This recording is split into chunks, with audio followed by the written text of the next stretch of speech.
ada satu hal yang menarik di sini bahwa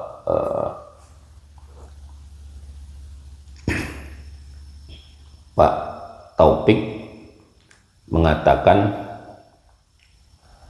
dia nanya kepada Dirut Hermawan, entah apa ini yang ditanya. Terus jawabannya katanya, ini lisan ya, tidak ada bukti tertulis. Menurut Taufik, sudah ketemu GUP, di sana ada sekda aja, udah menyerahkan dana.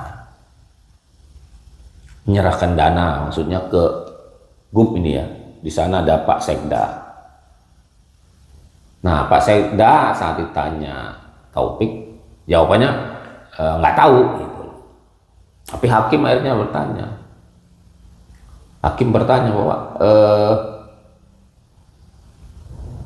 tahu nggak menyerahkan uang kepada Pak Fahrizal ini, Pak Sekda ini? Oh, saya nggak tahu dan saya nggak mau tahu, kata dia. Tapi bertemu nggak sama Hermawan dan Pak GUP? Ya bertemu.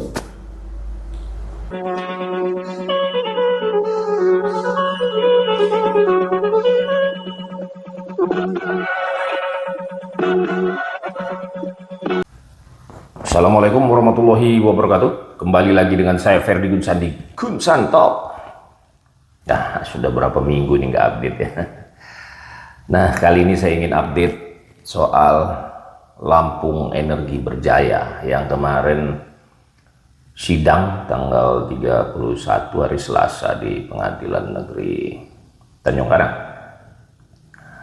Ini sidang sudah agak siang juga ya, dimulainya sudah jam 3-an lah ya, dan di skor jam setengah 6, 17.30, dilanjutkan lagi 18.30. Saya hanya mengikuti sampai 17.30, yang malam saya tidak mengikuti untuk saksi-saksi ditanya oleh penasihat hukum para terdakwa. Tapi dari catatan yang saya buat di lokasi itu banyak hal lah ya, artinya banyak hal. Memang pengadilan kita ini nampaknya ruangan bagus, tapi tempat itu nggak cukup ya, artinya kurang layak lah kalau untuk orang ramai. Hanya ada satu ruangan besar ya yang ada di pengadilan negeri itu, ruang bagaimana nih kalau nggak salah, itu juga pakai mic. Nah, suara memang kalau kita sebagai pengunjung atau penonton di situ itu kurang jelas terdengar apa pembicaraan, apalagi kalau ramai ya. Ini sampai pengacara, karena dari 3 terdakwa pengacaranya puluhan lebih ya, bisa di atas 10 itu dari 3 pengacara ya, kalau ada yang 3 ada yang 4 dari 3 kelompok pengacara. Sangat banyak, kursinya kurang. Nah, kemudian di tempat jaksa, nah saya lihat ya ini ruangannya AC, tapi AC-nya ditujukan kepada hakim saja. Di luar itu untuk untuk penonton, pengunjung ataupun untuk jaksa, JPU dan pengacara itu kurang lah ya. Nah, ruangnya juga terbuka. Jadi memang perlu perbaikan ini sebagai orang awam ya. Pengadilan itu perlu perbaikan, harusnya ada mic lah biar terdengar jelas. Kalau orang pun akan merekam, karena untuk terbuka biar terdengar, nggak salah kutip, wartawan pun tidak salah kutip, karena memang tidak jelas. Kalau maju ke tempat sidang kan nggak mungkin itu melanggar aturan juga ya, menyangkut tempat sidang gitu. Artinya banyak perlu perbaikan. Pengadilan kita ini banyak perlu perbaikan ya, apalagi mungkin di daerah ya, kabupaten ya. Ini yang di kota Pengadilan Negeri 1A juga ini, Tipikor, ini juga menurut saya kurang fasilitas lah. Kalau layak lah. Tapi perlu juga ruangan yang besar-besar, bukan satu ruangan saja, karena penuh kalau orang seru. Nah, ini juga kan pembelajaran bagi mahasiswa hukum ya. Bagaimana jaksa berbicara, bagaimana penasihat hukum berbicara, ya kan, bagaimana saksi berbicara, jaksa apakah sesuai kompetensinya atau ataupun dia menguasai, begitu juga penasihat hukum apakah dia menguasai. Jadi perlu juga mic memang ya, perlu mic atau sound system lah di sana dipasang seperti ruang bagirmanan. Ini cuman saran untuk kementerian kali ya, Kementerian Kehakiman ya. Perlu ada perbaikan agar semua jelas, bisa transparan, orang bisa nge-live ya kan, lebih enak itu. Dan bagi sekolah-sekolah juga, kampus-kampus juga jadi belajarnya. Nah ini kalau ada orang kampus yang mau monitor itu ya nggak ada tempat duduk ya, akhirnya berisik ya kan, nggak terdengar karena nggak ada audio. Oke, kita update kasus Lampung Energi Berjaya yang sudah berjalan berapa minggu ini ya sidangnya. Ini dimulai lagi setelah Lebaran tanggal 31. Ada 3 saksi. Nah, saksi ini memang kan pasti tidak diberitahu oleh jaksa dari awal ya, karena takut ada intervensi ya. Yang pertama adalah Aliza Gunado. Ini mantan direktur bisnis Wahana Raharja ini ya, dari mantan direktur bisnis PT Lampung Jasa Utama ya. Maaf, bukan Wahana Raharja. Kalau nggak salah beliau ini dari 6 Juli ya, coba kita monitor beliau ini jabatannya 6 November, jabatannya beliau ini dari 6 November 2020 yang dilantik oleh Gubernur Lampung Rinal Junaidi di Woodstar Cafe. Woodstar ini sekarang jadi ini ya, mie gacuan apa ya, diangkatnya ini keren juga nih, pengangkatan BUMD di kafe. Sudah nggak ada ruangan lagi apa dulu ini Pak Rinal ini di Pemprov itu ya kan, mungkin gratis ya, jadi tetap aja ke situ ya nggak. Oke, kemudian pada 13 Februari 2021 Aliza Gunado mengundurkan diri. Surat ditujukan kepada Gubernur Lampung dan ini diumumkan oleh Taufik Hidayat. Ini Komisaris Utama PT LJU. Katanya sih masalah pribadi. Salah pribadi, dan di berita ini Aliza Gunado sering diterpa isu miring, mulai dari perekrutan asisten yang ditujukan untuk orang-orang tertentu saja, kemudian teranyar ini namanya disebut-sebut dalam sidang kasus suap dan gratifikasi mantan Bupati Lampung Tengah. Ini dikutip dari Kupas Tuntas ya, Kupas Tuntas 15 Februari 2021. Oke, kita teruskan ya. Nah, di pengadilan saksi Aliza Gunado ini ditanya oleh jaksa penuntut umum. Yang pertama adalah Pak Jahrin ya kalau nggak salah, soal kondisi kesehatan PT Lampung Jasa Utama. Nah, di situ ada berita acara, ada laporan hasil audit. Pertanyaannya adalah apakah kondisi keuangan kesehatan PT Lampung Jasa Utama. Jadi Aliza mengatakan memang nggak sehat. Di hasil audit itu ada kerjasama yang nggak penting gitu, yang bukan menghasilkan bisnis yang baik gitu. Nah, saat itu Aliza sebagai direktur bisnis ya. Kemudian ada berapa poin lagi lah di situ. Intinya bahwa LJU Lampung Jasa Utama tidak sehat. Saya juga nggak tahu ini apa arahannya, apakah karena tidak sehat ini merugikan keuangan negara. Makanya jaksa ini bertanya soal itu. Kemudian ditanyakan juga soal penggantian komisaris LEB. Penggantian komisaris LEB itu seperti apa? Menggantikan menjadi Heri Wardoyo ya, yang sebelumnya siapa ya saya lupa ini, Prihartono apa ya. Nah, ini menurut Aliza Ini rupsnya sekuler. Sekuler itu tidak dihadiri ya, hanya diedarkan keliling untuk meminta tanda tangan. Kata beliau ini siapa yang minta tanda tangan ini keliling adalah Hermawan yang direkturnya LEB. Itulah kira-kira poin yang bisa diambil dari Aliza Gunado, dan dia mengatakan juga bahwa ada ketidaksinkronan makanya dia mundur. Nah ini karena suaranya nggak begitu kuat, jadi saya duduk di belakang itu tidak begitu terdengar karena tidak terekam juga. Terdengar tidak sinkronnya sama siapa ini tidak terdengar. Kemudian ketika ditanya soal dana PI 10% itu menurut beliau Aliza bahwa yang mengolah dana PI itu harusnya LJU. LEB ini hanya operator. Nah dia menganalogikan seperti angkot lah ya. Angkot itu punya wilayah trayek, punya wilayah, ya kan.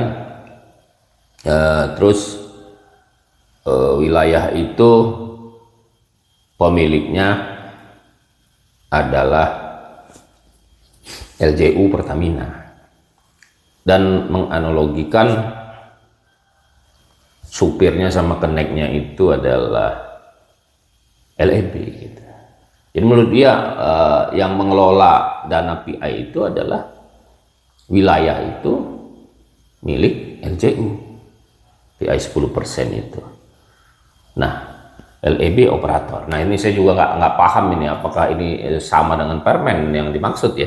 Kalau di permen SDM itu kan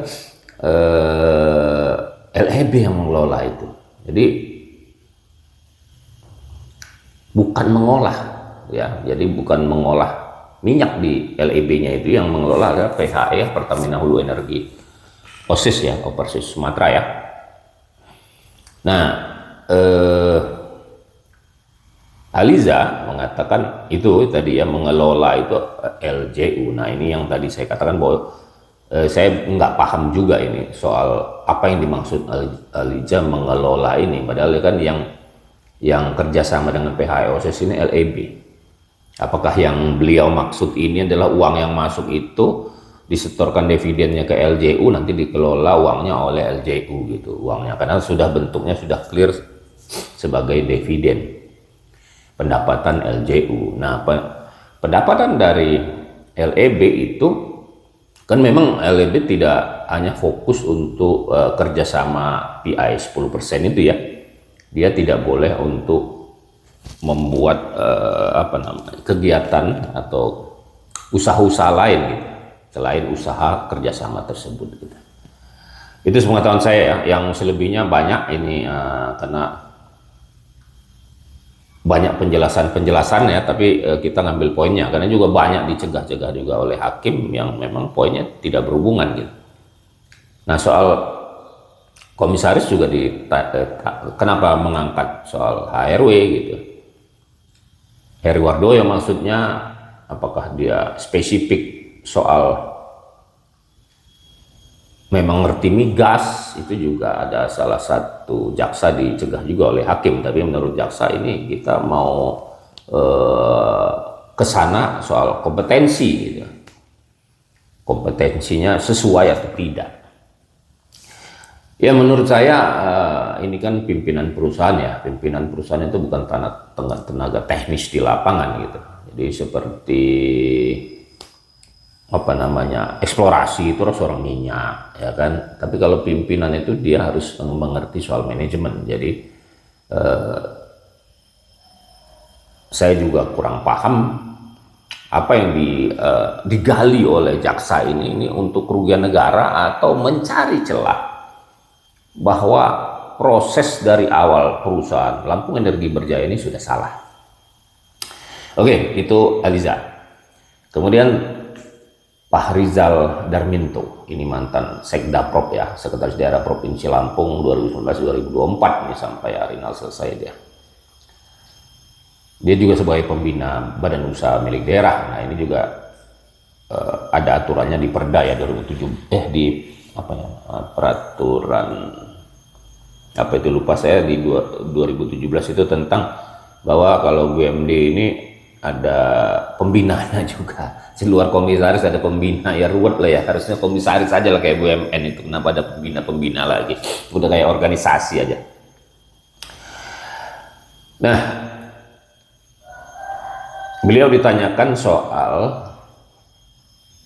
oleh jaksa, ditanyakan soal ada pertemuan di apa ya, Woodstar Cafe kalau nggak salah itu di 2018, Agustus 2018, sebelum Arinal gubernur dilantik, tapi dia sudah menang, berarti sudah terpilih, kan dilantiknya 2019 Juni ya, 2 Juni kalau nggak salah, dihadiri juga oleh Jepri. Nah, ditanyakan oleh jaksa, kenapa ada pertemuan itu, kan gubernurnya masih Ridho. Nah, menurut Pak Rijal biasa berkomunikasi karena Pak Rinal dulu masih asisten apa ya, Pak Sekdat ya, komunikasi soal ini gitu. Jadi di Woodster ya, Woodster Cafe kalau nggak salah, tempat Aliza tadi ya kalau dia nanti.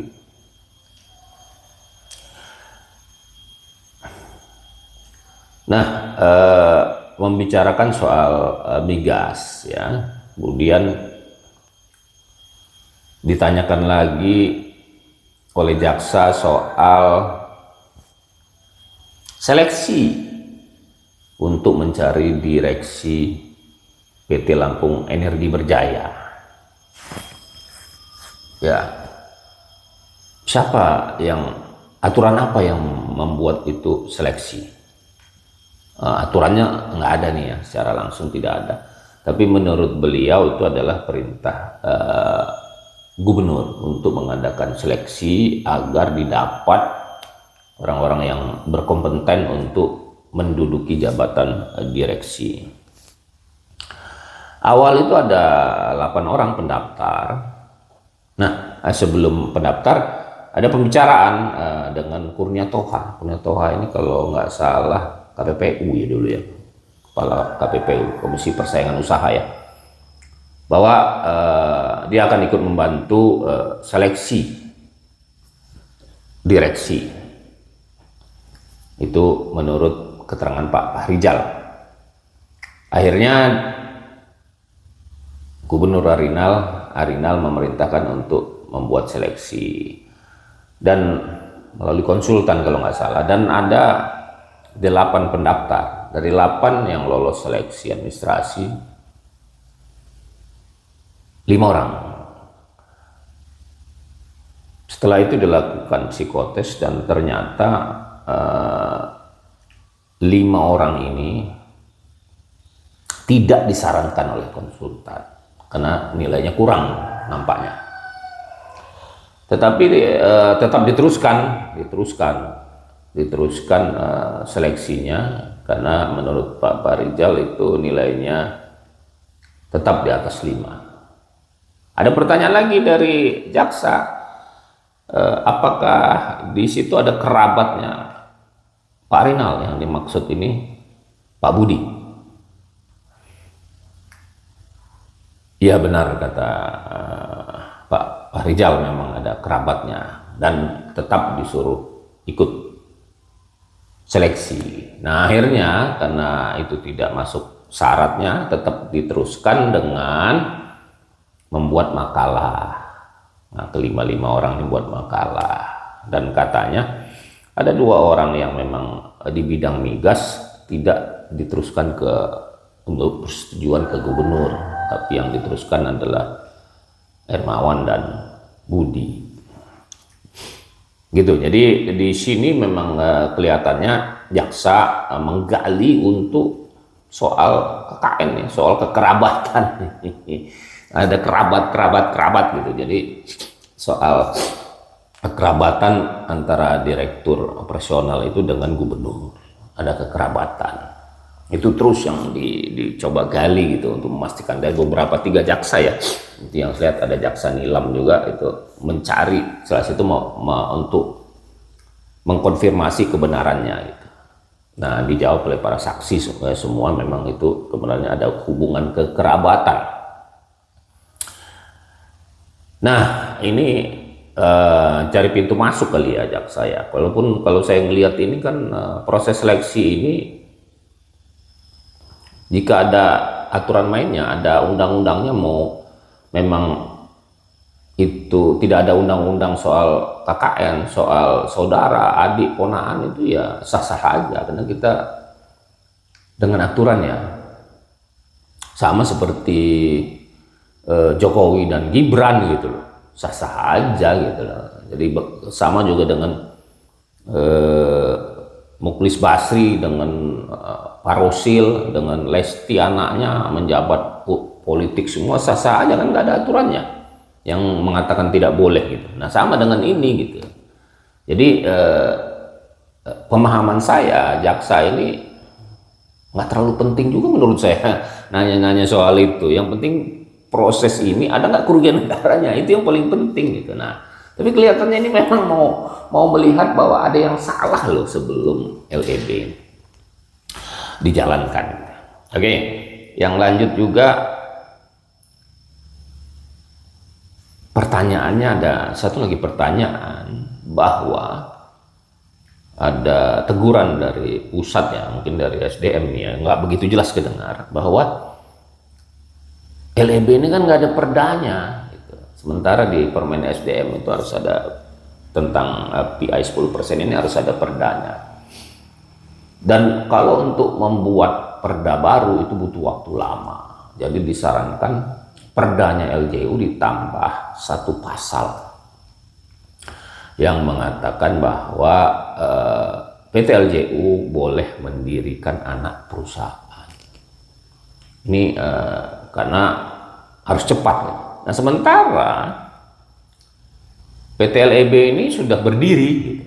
Akta notarisnya sudah berdiri, tapi tidak mengacu kepada perda itu, ya kan? Karena memang tidak ada pasalnya, gitu. Nah, ini juga digali oleh jaksa penuntut umum ya, bahwa ada kesalahan di awal pendirian PT LEB ini mendahului daripada perdanya. Perda yang membolehkan LJU mendirikan anak perusahaan.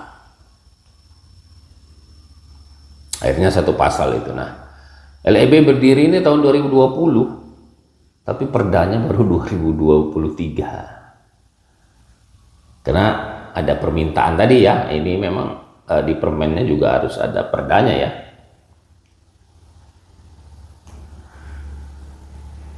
Kemudian ada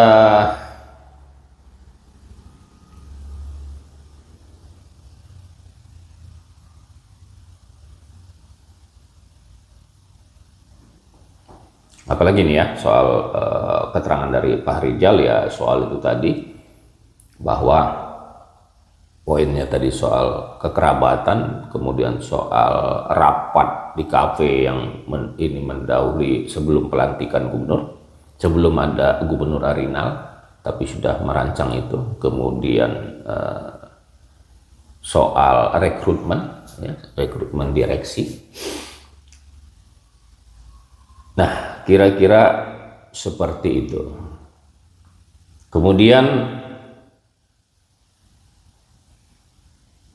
oh ya, ini soal kenapa uang belum disetor ke LJU padahal sudah RUPS, sudah rapat pengasahan 1 bulan kemudian harus disetor. Ini surat Hermawan ini di RUT LEB mengatakan uang belum disetor menunggu petunjuk gubernur. Nah, ini agak membingungkan juga nih ya. LEB ini kan pemiliknya LJU. Jadi LJU itu menempatkan orang di LEB sebagai komisaris. Jadi kalau keputusan pemilik itu adalah PT LJU, PT LJU-nya ini bisa diwakili direksinya ya. Sangat RUPS itu. Jadi keputusan situ. Kenapa harus petunjuk gubernur? Apakah karena memang LJU itu milik Pemprov Lampung? Tapi kan nggak bisa gubernur intervensi langsung. Dia harus melalui pembicaraan itu, harus melalui LJU.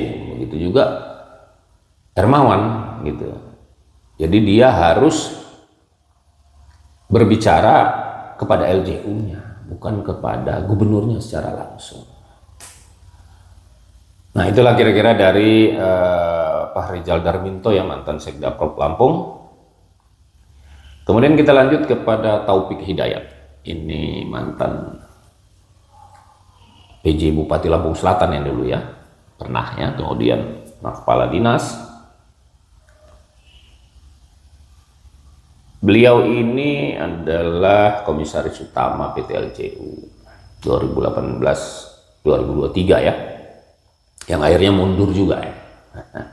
Mundur juga mungkin karena soal politik kali ya. Dan pernah PLT Dirut karena Dirutnya mundur. Nah, banyak yang mundur ini di LJU ini ya.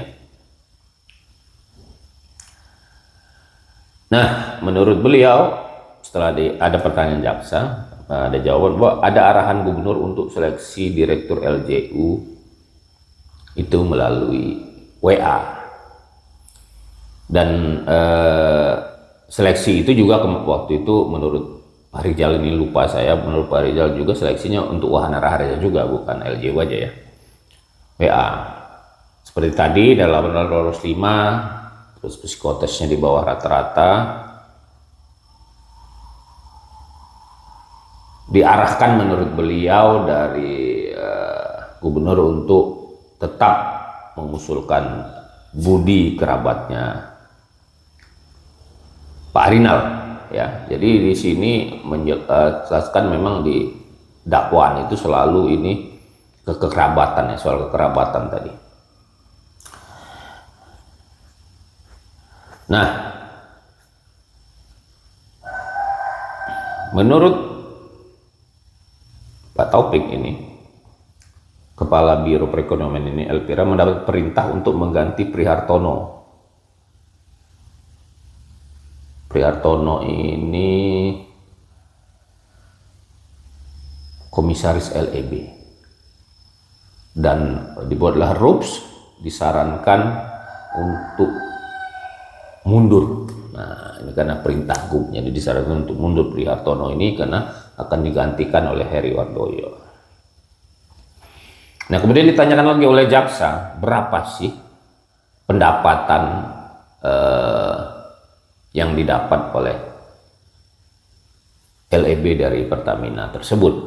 Nah, ini menurut beliau 17.286.000 US dollar. Dan berapa rupiahnya? Nah, ini menurut Taufik bahwa rupiah ini dipakai kurs APBN yang sangat rups itu. Tahu, saya tidak mendengar rupsnya itu, nanti saya cari tahu ya. Kurs APBN itu tahun berapa itu. Jaksa juga menanyakan apakah ada laporan keuangan soal LJU tidak sehat. Menurut beliau ada nih ya. Kemudian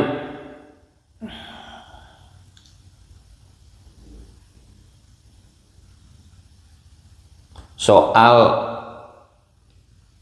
kenapa dividen itu tidak cepat disetorkan ke LJU, yang sudah berapa kali ditanyakan oleh Pak Taufik sebagai PLT Direktur Utama LJU dan Komisaris kepada LEB. Ya, jawaban dari LEB bahwa menunggu petunjuk gubernur lah di situ ya. Soal tantim dan bonus oleh jaksa, Pak Taufik mengatakan beliau tidak menyetujui adanya besaran tantim dan bonus tersebut. Nah, tapi menurut Hermawan ini, kata beliau sudah ada arahan dari Pemprov. Nah, Pemprov ditanya lagi, apakah dari siapa itu Pemprov itu? Apakah gubernur? Ya, mungkin ke gubernur. Tetapi Pak Hakim menanyakan, kalau Anda tidak tahu langsung, jangan membuat persepsi. Ini ada teguran keras ya, ada sedikit agak keras lah Pak Hakimnya ini, emosi ya. Karena menurut agak muter-muter lah mungkin ya.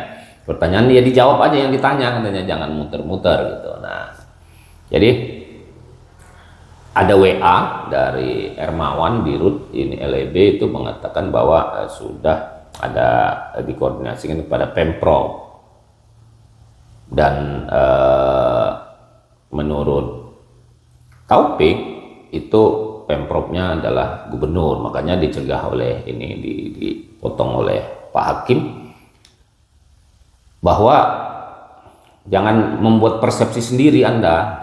Kalau memang Anda tahu langsung, ya ini kan Pemprov, tidak tahu langsung gitu kan soal itu gitu. Kemudian ada WA katanya juga dari Karo Ekonomi kepada Pak Taufik bahwa itu sudah dikoordinasikan ke Gub dan Sekda tanggal 22 Agustus ini. Lupa ini tahunnya, saya nggak mencatat. Nah, di Tantim dan bonus ini akhirnya disetujui juga oleh Pak Taufik, yang dari 5% turun menjadi 4,9. Akhirnya walaupun muter-muter tetap disetujui juga ini ya. Walaupun penekanan Pak Taufik bahwa nggak saya setuju, tapi akhirnya disetujui. Jadi kan kalau apapun yang dilakukan itu kan sebenarnya akhirnya ya disetujui 4,9.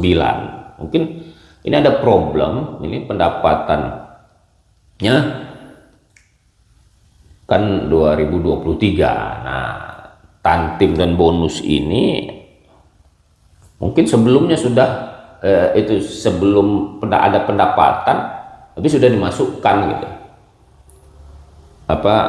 Dimasukkan juga bahwa yang lewat itu mendapatkan bonus juga. Nah, ini mungkin ada suatu kesalahan ya, kan harusnya setelah pendapatan baru gitu. Ada juga pertanyaan jaksa soal dana PI ini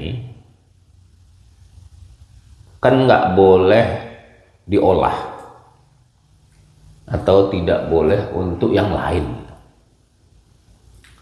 Nah, ditanya punya soal RKP, apa itu RKP? Rencana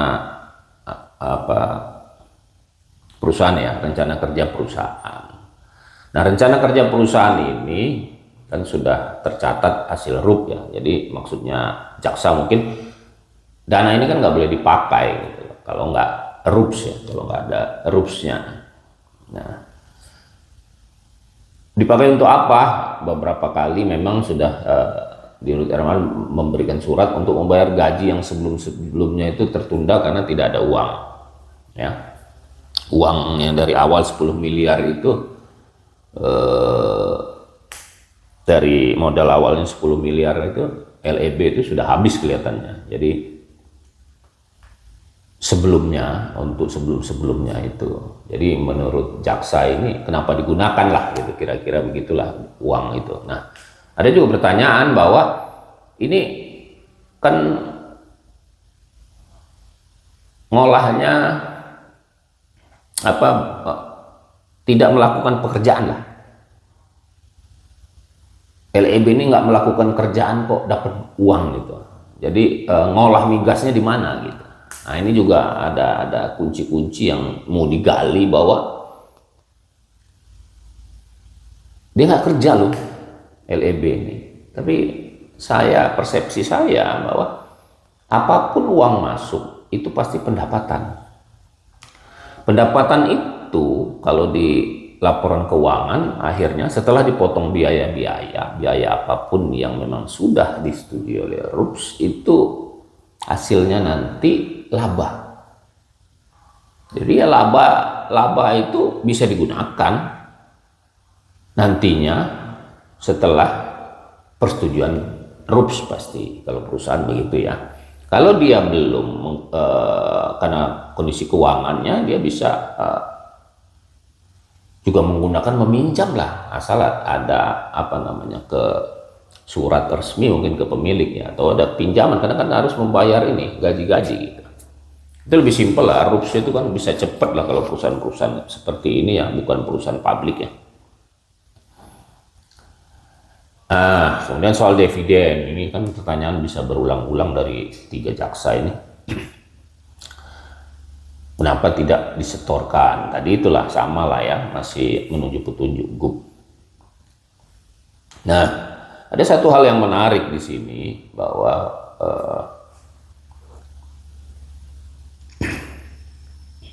Pak Taufik mengatakan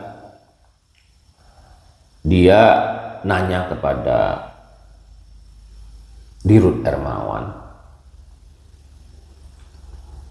entah apa ini yang ditanya. Terus jawabannya katanya ini lisan ya, tidak ada bukti tertulis. Menurut Taufik sudah ketemu GUP, di sana ada sekda aja udah menyerahkan dana. Menyerahkan dana maksudnya ke GUP ini ya. Di sana ada Pak Sekda. Nah, Pak Sekda saat ditanya Taufik, jawabannya nggak tahu gitu. Tapi hakim akhirnya bertanya. Hakim bertanya bahwa tahu nggak menyerahkan uang kepada Pak Fahrizal ini, Pak Sekda ini? Oh, saya nggak tahu dan saya nggak mau tahu, kata dia. Tapi bertemu nggak sama Hermawan dan Pak GUP? Ya bertemu.